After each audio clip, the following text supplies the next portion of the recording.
Good morning mga Pards. May i-check tayong sasakyan ngayon, kaya lang hindi ko nakunan ng comprehensive pictures. Na ayon sa police report, nabangga ito ng Yaris.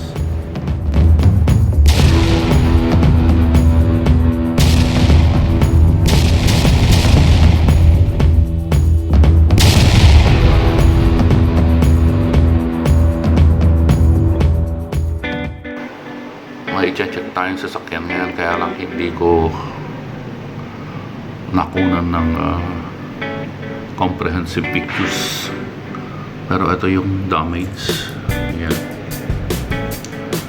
Likod. Na ayon sa police report, nabangga ito ng Yaris. Ay, ganyan.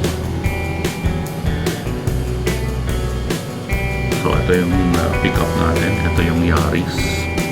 Balik ka na ng position. So natumbok yung pinakalikod. Ayan.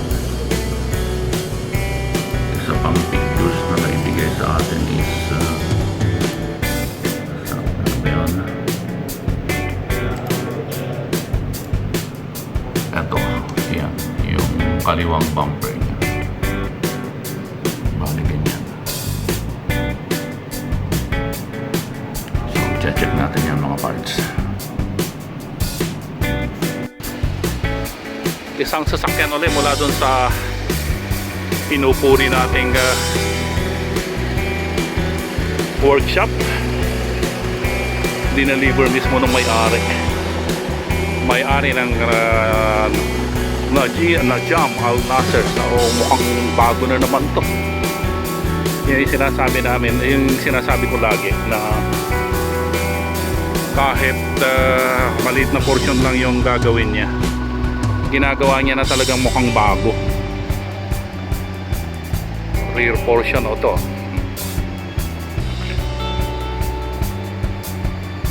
Saan nyo mapapansin niya? Yes? Here this car get the workshop. What you want? Part? You have to go to the reception. Reception there. Baguhan yata na hindi alam kung anong gagawin.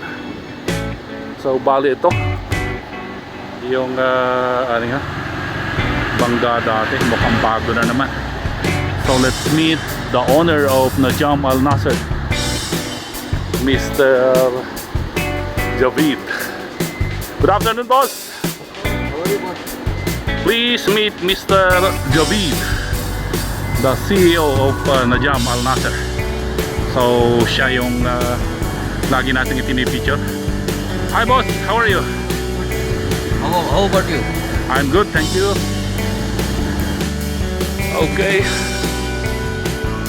Ito yung titignan natin, bali rear accident dati.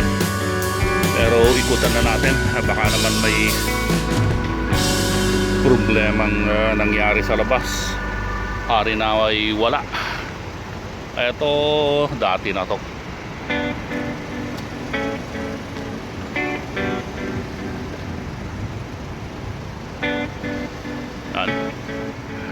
Talagang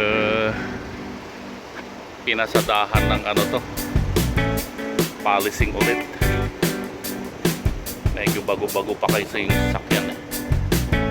So rear bumper, bali binangga ng serato yata ito.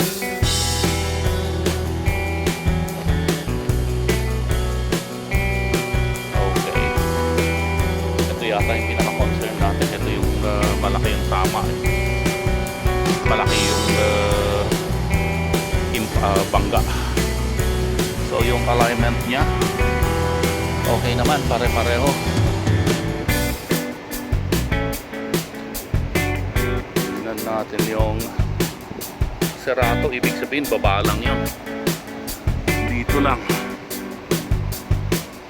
alignment, it's okay. Ganda.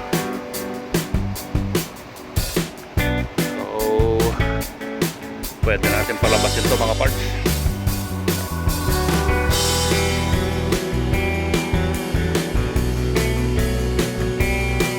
gawa ng isa sa trusted workshop natin yan. Although maliit na shop lang pagdating dito sa sasakyan natin, talagang binibigyan ng importansya, binibigyan ng atensyon. So looks like brand new again.